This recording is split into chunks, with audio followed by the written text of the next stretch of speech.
संगत जी, प्यार से कहना धर्म जी। एक जो इच्छाएं होती हैं, डिज़ायर्स होते हैं,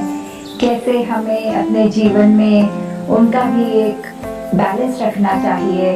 क्योंकि ये इच्छाओं ने तो ख़त्म नहीं होना। ये तो एक की पूर्ति हुई, दूसरा और आ गया साथ ही साथ, या एक की पूर्ति नहीं भी हुई तो भी लिस्ट बनी हुई है और इच्छाओं की।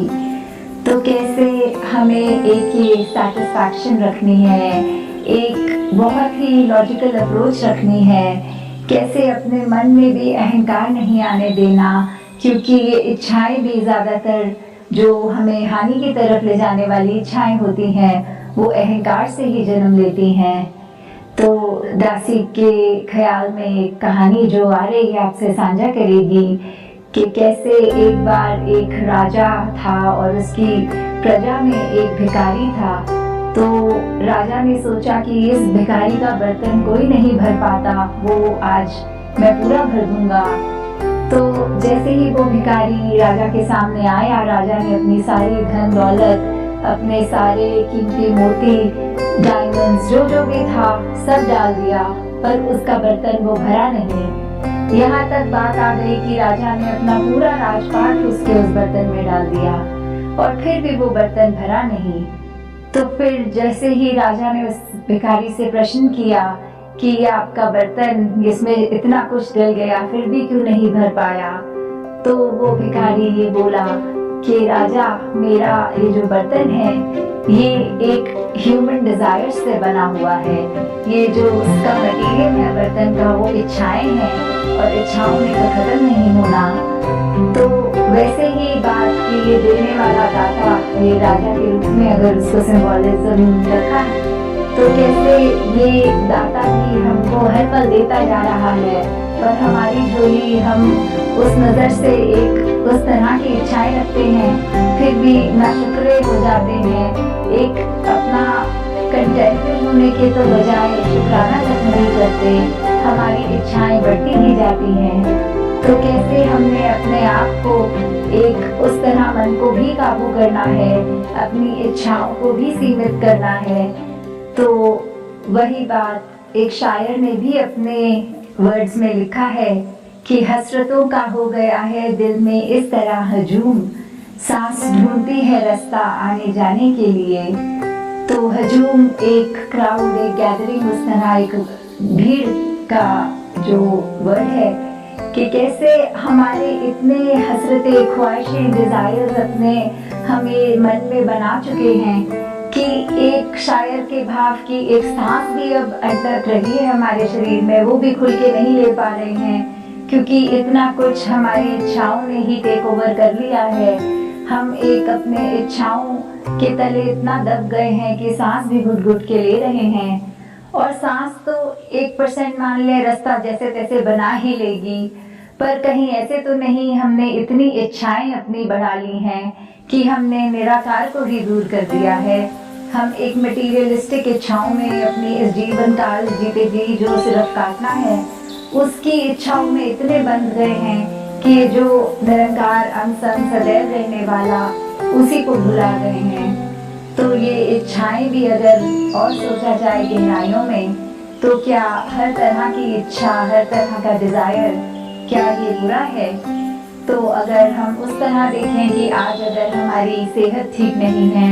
हम निराकार से अरदास करते हुए कि दातार सेहत बख्श दो ताकि हम दौड़ दौड़ के सेवा कर सकें, या कोई ऐसी इच्छा कि हम अपने कुछ परिवार के सदस्यों से कुछ समय से नहीं मिल पाए, वो मुलाकात हो जाए, इस तरह की जो इच्छाएं हैं, या उनका और एक जो डार्क डिजायर्स होते हैं, डार्क डिजायर्स और इन इच्छाओं में बहुत फर्क है। ये वाली इच्छाएं तो सिर्फ एक उस तरह कह लो कि खुशी की हैं, जो हमको एक पॉजिटिव साइड लेकर जा रही हैं। वो फिर डिजायर्स ऐसे जो होते हैं, वो किसी तरह एक नेगेटिव एस्पेक्ट में नहीं आते, पर जहाँ हमारा एक ऐसा डिजायर आ गया कि एक हमने अपने अहंकार को प्रबल इतना कर लिया कि हम एक इंसान से हैवान बनते चले गए। वो अगर सेहत हमारी ठीक नहीं, हम इसलिए ठीक होना चाहें कि आगे हम लूट मार करें, हम आगे और तबाही मचाएं, तो बात सिर्फ इंटेंशंस की होती है। अगर हमारा कोई डिजायर है, कोई इच्छा है, उसके पीछे एक हमारी सोच एक बहुत ही पावन पवित्र है, एक कुछ प्रोडक्टिव रिजल्ट लाने के लिए है, कुछ एक अच्छा अचीव करने के लिए है, तो वो डिजायर्स बुरे नहीं हैं। तो बात इंटेंशन की यहाँ आती है, हमारी सोच की, हम किस तरह लेकर जा रहे हैं। क्योंकि ये सारे जो डिजायर्स हैं, निराकार को ज्यादा पता है हमसे अच्छा